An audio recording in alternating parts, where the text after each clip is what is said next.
بقرہ کی آیہ کریمہ نمبر 26 اور 27 انشاءاللہ آج ترجمہ اور تھوڑی سی تفسیر۔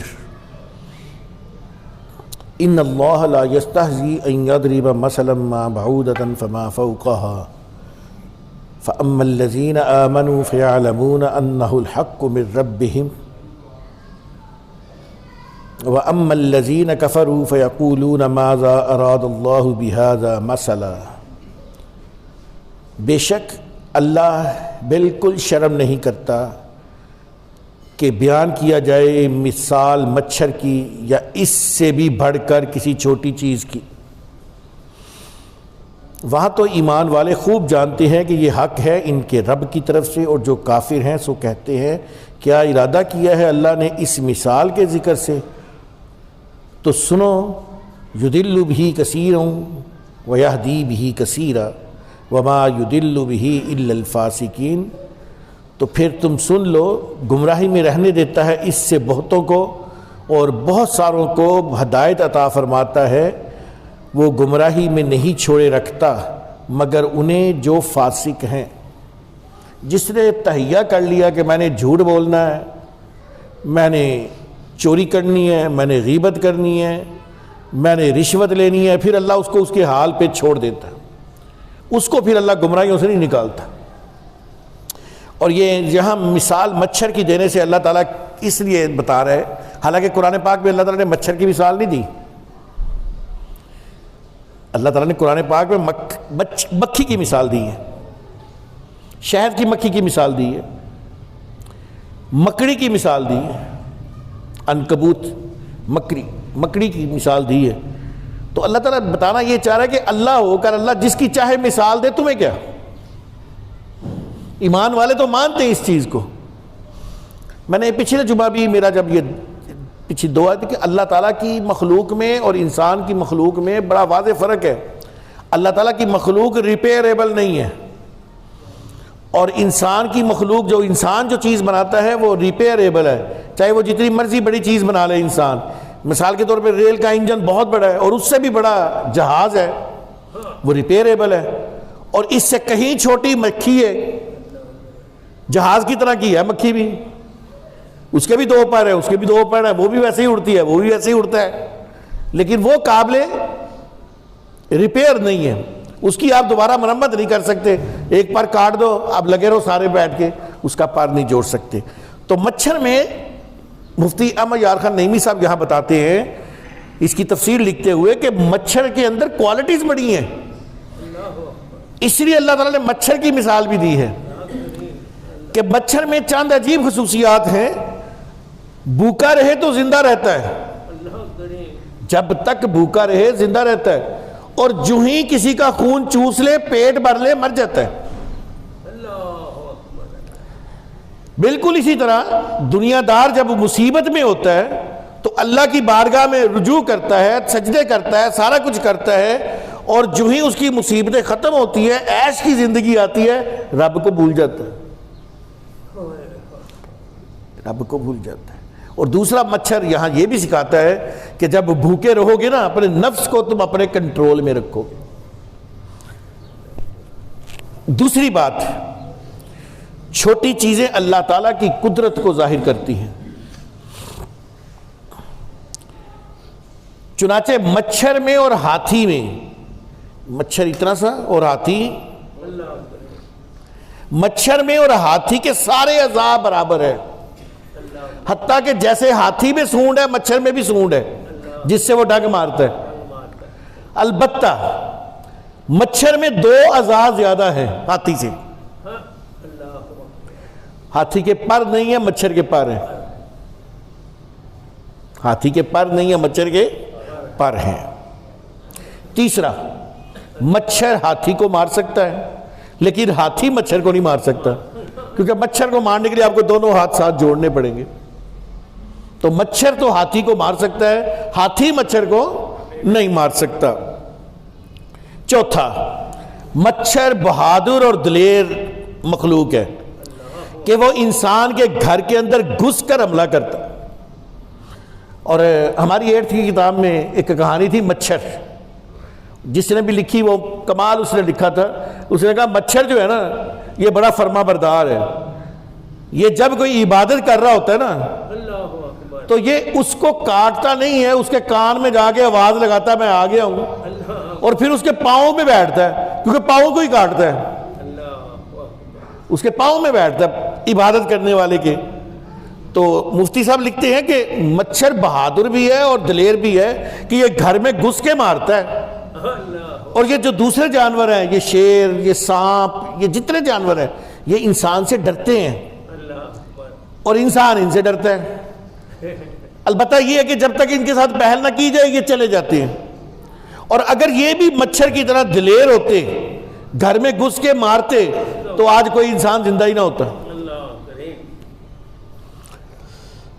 بڑے بڑے بادشاہ, پانچویں, بڑے بڑے بادشاہ اس مچھر سے عاجز ہوئے ہیں.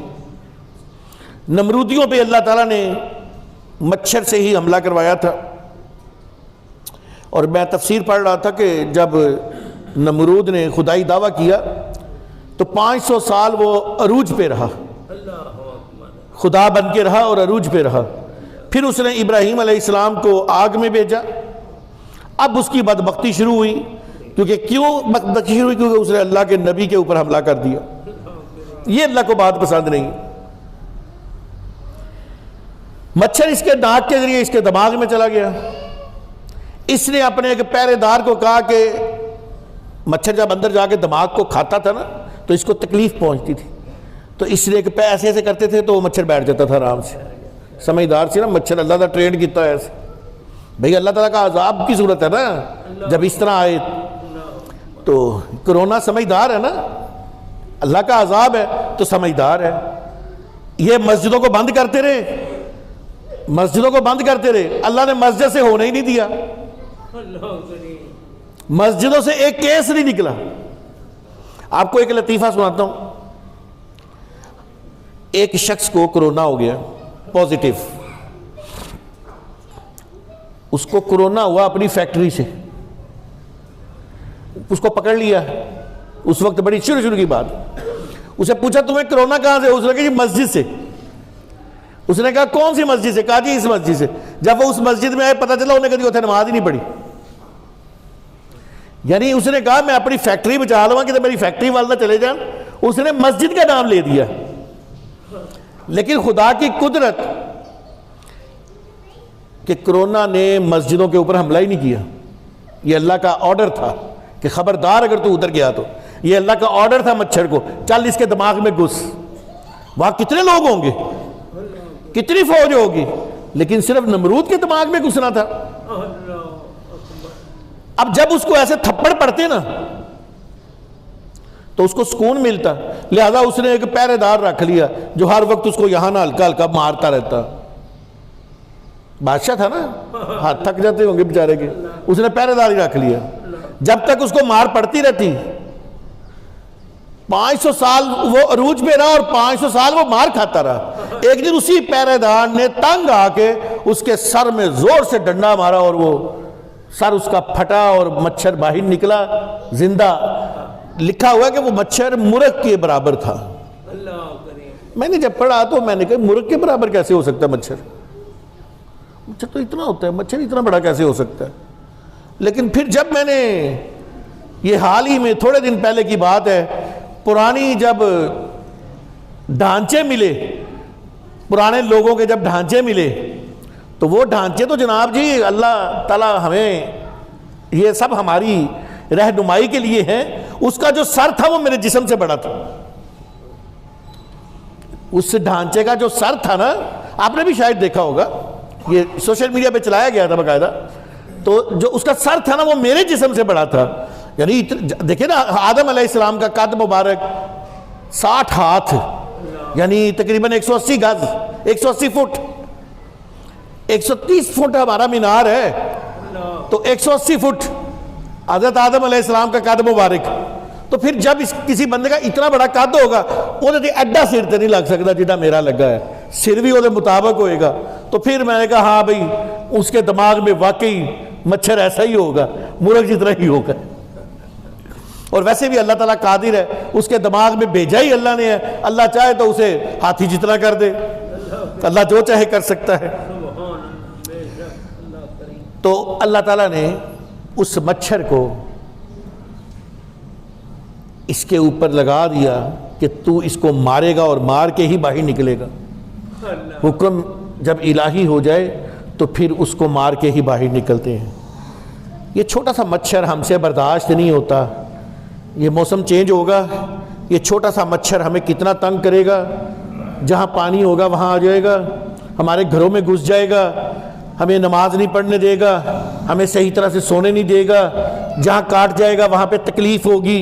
انسان تجھے سمجھانے کے لیے میں یہ سارا، اللہ تعالیٰ فرماتا ہے یہ سارا تجھے سمجھانے کے لیے ہے، تیری بھلائی کے لیے ہے کہ تو اتنا سا مچھر تو دنیا کا برداشت نہیں کر سکتا، تو دوزخ کے جو میں نے سانپ اور بچھو بنائے ہیں وہ کیسے برداشت کرے گا؟ دوزخ کے بچھو ایک یہ سپاہی جہاں مورچہ لگاتے ہیں، مورچے جب مورچہ بناتے ہیں نا تو وہاں سے عجیب عجیب چیزیں بھی نکل آتی ہیں۔ تو ایک سپاہی مورچہ بنا رہا تھا تو وہاں پہ نا ایک کھوپڑی کے اندر ٹھک کی آواز، کہیں کسی کوئی دفایا ہوگا وہاں پہ، تو کھوپڑی سے نا ٹھک کی آواز آئے تھوڑی دیر بعد، ٹھک کر کے جیسے کوئی کھوپڑی کے اندر کوئی چیز لگتی ہے۔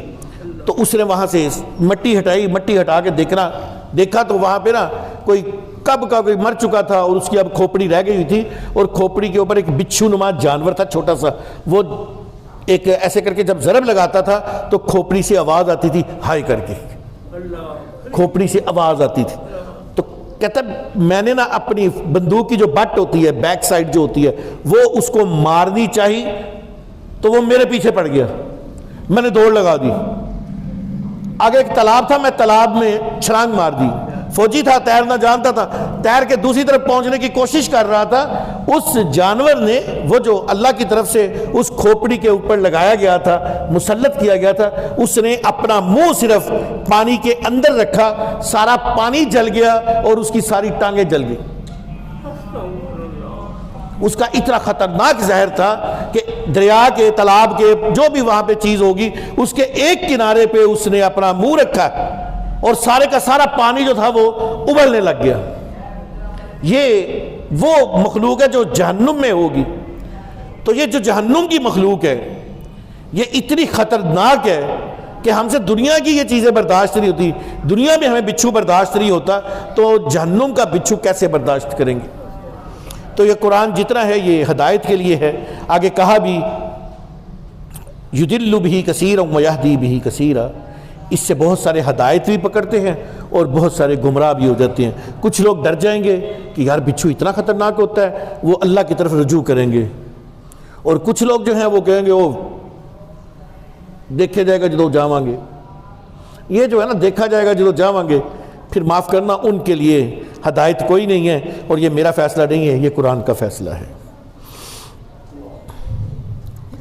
اگلی جو آیہ کریمہ ہے الذین ینقضون عہد اللہ من بعد میثاقہ ویقطعون ما امر اللہ بہ ان یوصل ویفسدون فی الارض اولئک ھم الخاسرون، وہ لوگ جو توڑ دیتے ہیں اللہ کا پختہ وعدہ کر لینے کے بعد جو وعدہ توڑ دیتے ہیں اور کاٹتے ہیں وہ رشتے جنہیں اللہ ملانے کا حکم دیتا ہے اور زمین پر فساد ڈالتے ہیں، ایسے لوگ ہی نقصان اٹھانے والے ہیں۔ انسان کے رشتے اور تعلق دو قسم کے ہیں، ایک رشتہ اس کا روحانی ہے اور ایک رشتہ اس کا جسمانی ہے۔ روحانی رشتوں میں 5 چیزیں ہیں، 5 لوگوں سے، 5 چیزوں سے اس کے رشتے ہیں۔ نمبر 1 اللہ تعالیٰ سے، نمبر 2 انبیاء اکرام سے، نمبر 3 آسمانی کتابوں سے، نمبر 4 اساتذہ، علماء اور مشائخ سے۔ یہ روحانی رشتے ہوتے ہیں، یہ جسمانی رشتہ نہیں ہے۔ میرا اور آپ کا روحانی رشتہ ہے۔ آپ مجھے جانتے بھی نہیں تھے، میں آپ کو نہیں جانتا تھا، لیکن جب میں ممبر رسول پہ آپ سارے مجھے جان گئے۔ پہلے کوئی نہیں جانتا تھا، لیکن اللہ تعالیٰ کے نبی سے جب تعلق مضبوط ہوا، روحانی رشتہ جڑا، آپ کا اور میرا بھی روحانی رشتہ ہو گیا۔ یہ روحانی رشتے ہیں۔ اور آخری رشتہ جو ہے وہ ہے عام مسلمانوں کا، ہم سب مسلمانوں کا بھی آپس میں روحانی رشتہ ہے، سارے مسلمان آپس میں بھائی بھائی ہیں۔ اور دوسرے ہیں جسمانی رشتے، اس میں سب سے پہلا رشتہ ہے ماں باپ کا۔ روحانی میں سب سے پہلا رشتہ ہے اللہ تعالیٰ کا۔ اللہ تعالیٰ کی عبادت کے ساتھ کسی کو شامل کرو گے تو شرک ہو جائے گا، اور ماں باپ کی نافرمانی کرو گے تو شرک اصغر ہو جائے گا، چھوٹا ہے شرک۔ پہلا رشتہ ہے ماں باپ سے، دوسرا بہن بھائیوں سے، تیسرا بیوی سے، اولاد سے، پھر قرابت کے رشتہ دار، ماموں چاچو، خالہ خالہ، جو بھی رشتہ دار اللہ تعالیٰ نے جتنی بھی رشتہ داریاں بنائی ہیں۔ کامل شخص وہ ہے جو ان تمام حقوق کو پورا کر کے دنیا سے جائے، یعنی اللہ کی عبادت کرے، انبیاء پر ایمان لائے، آسمانی کتابوں کی عزت کرے، علماء اور مشائخ کی خدمت کرے، اور عام مسلمانوں پر مہربان رہے، ماں باپ کو راضی رکھے، بیوی بچوں کو کمائی کر کے کھلائے، اہل قرابت کی مصیبت میں کام آئے۔ پھر جس کا احسان زیادہ ہے اس کے حقوق بھی زیادہ ہیں۔ اور یہ بات ذہن نشین رکھنی چاہیے کہ جس نے اپنا رشتہ،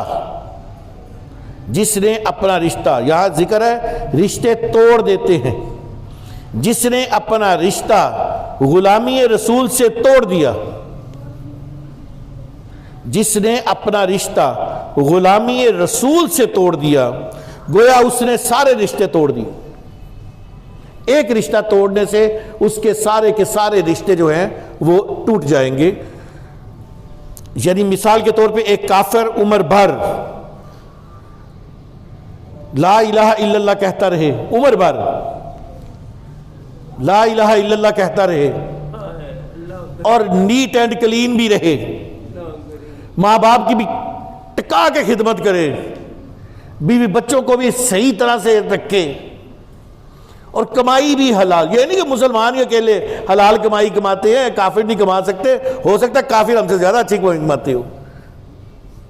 ہم لوگوں نے تو الراشی والمرتشی کلاہما فی النار 9ویں میں پڑھانا شروع کرتے ہیں بچوں کو، 9ویں سے پڑھانا شروع کرتے ہیں، لیکن اثر کوئی نہیں ہوتا۔ جدو فیلڈ ہی چاہتے ہیں اور حدیث نو کی اور اسلام نو بھولے ہوتے ہیں۔ حدیث کو کیا، اسلام کو بھولے ہوتے ہیں، اکیلی حدیث کو تھوڑی بھولتے ہیں۔ خیر، ایک کافر جس نے ساری زندگی لا الہ الا اللہ کہا، ماں باپ کی خدمت بھی کی، حقوق العباد بھی کیے، ہر چیز کی، صرف وہ ایمان نہیں لایا، اس نے محمد الرسول اللہ نہیں کہا، اس نے اس آیت کے اندر وہ داخل ہے کہ اس نے سارے رشتے توڑ دیے، اس نے سارے رشتے توڑ دیے۔ تو سارے رشتے جو ہیں وہ غلامی رسول سے جڑے ہوئے، سارے کے سارے رشتے جو ہے وہ غلامی رسول سے جڑے ہوئے ہیں۔ کسی کو مسلمان کرنا ہو تو اسے قرآن نہیں پڑھایا جاتا، اسے نماز نہیں پڑھائی جاتی، بلکہ اس سے گواہی دلوائی جاتی ہے، اشہد ان لا الہ الا اللہ وحدہ لا شریک لہ واشہد ان محمدا عبدہ ورسولہ۔ اس سے حضور سے رشتہ جڑوایا جاتا ہے، اس سے گواہیاں دلوائی جاتی ہیں کہ یہ واحد رسول ہیں جن پر ایمان لانے کے بعد تو اس دائرہ اسلام میں داخل ہوگا۔ تو رشتہ غلامی رسول جس کے پاس ہے، اس کے پاس سارے رشتے جڑے ہوئے ہیں، کوتاہیاں غلطیاں اللہ تعالیٰ معاف کر دیا کرتا ہے، اللہ بڑا غفور الرحیم ہے۔ نبی علیہ السلام سے پہلے جتنے بھی انبیاء آئے سوائے حضرت آدم علیہ السلام کو چھوڑ کے، حضرت آدم علیہ السلام کو چھوڑ کے آگے جتنے نبی آئے ہیں انہوں نے ایک ہی بات کی، سب سے پہلے تبلیغ کی ہے لا الہ الا اللہ اور انا رسول اللہ، یعنی اپنا نام لے کے کہا کہ میں رسول ہوں، میں نبی ہوں، میں پیغمبر ہوں۔ یہ ہر نبی کا یہی طریقہ رہا۔ اور جب ہمارے کریم آقا محمد مصطفیٰ صلی اللہ علیہ وآلہ وسلم آئے تو آپ نے بھی یہی کہا کہ پہلے یہ بتاؤ کہ میرے بارے میں تمہارا کیا خیال ہے۔ لوگوں نے کہا جی آپ نے تو کبھی جھوٹ بولا ہی نہیں ہے، آپ تو صادق اور امین ہیں، آپ نے کبھی امانت میں خیانت نہیں کی، آپ سچے ہیں، آپ سے بڑھ کے کوئی ہم نے پایا ہی نہیں ہے، آپ سے بڑھ کر ہم نے کسی کی جوانی دیکھی نہیں ہے۔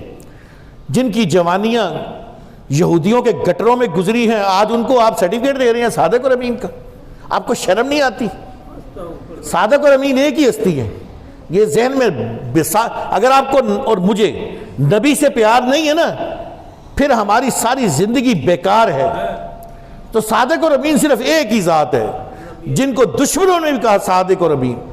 آپ کے دشمن آپ کو صادق نہیں کہتے، آپ کے دشمن آپ کو امین نہیں۔ میرے دشمن مجھے صادق نہیں کہتے، میرے دشمن مجھے امین نہیں کہتے۔ میں ممبر رسول پہ بیٹھتا ہوں اور میں اس قابل بھی نہیں ہوں کہ کوئی مجھے کہے کہ میں صادق اور امین۔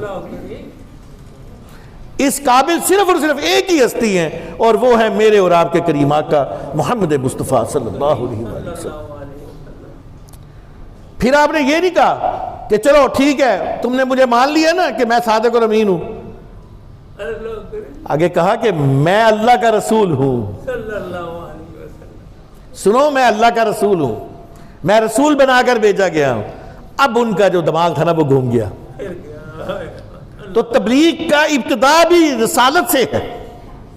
یہ نہیں کہا آؤ بھئی، میں خانہ کعبہ پاس ہی تھا اور وہ لوگ کعبے کا طواف بھی کرتے تھے، ان کو کہا جا سکتا تھا آؤ بھی طواف کرتے ہیں، طواف کے دوران کہیں گے کہ میں اللہ کا رسول ہوں، اللہ ایک ہے وحدہ لا شریک۔ نہیں، ان کو پہلے پرے لے جایا گیا کعبے سے کہ یہ پہلے اقرار کریں، پہلے نبی کا اقرار کریں گے، پھر ان کو کعبے میں نماز پڑھنے کا اپنا سرور آئے گا۔ پہلے رسالت کا اقرار ہوگا پھر نماز ہوگی، پہلے رسالت ہوگی پھر قرآن ہوگا، ورنہ رسالت کے بغیر سائنسدانوں کے گھروں میں بھی قرآن ہے اور وہ بھی بڑے دھیان سے پڑھتے ہیں کہ اب اس سے کیا چیز ایجاد کی جا سکتی ہے۔ اس کا یہ مطلب نہیں ہے کہ وہ مسلمان ہو گئے۔ مسلمان ہونے کے لیے رسول کریم صلی اللہ علیہ وآلہ وسلم کا دامن کرم پکڑنا بہت ضروری ہے۔ تو یہ دو آیتیں تھی جی، اللہ تعالیٰ مجھے اور آپ کو ان پر عمل کرنے کی اور سمجھنے کی توفیق نصیب فرمائے۔ آئیے حدیث کی طرف چلتے ہیں۔ حدیث کا یہ حدیث 3 کتابوں میں ہے، جامع ترمذی میں، صحیح بخاری میں اور صحیح مسلم میں۔ اور میں جہاں سے لے کے آیا ہوں وہ صحیح مسلم سے لے کے آیا ہوں، کیونکہ صحیح مسلم میں یہ حدیث پوری وضاحت کے ساتھ لمبی موجود ہے۔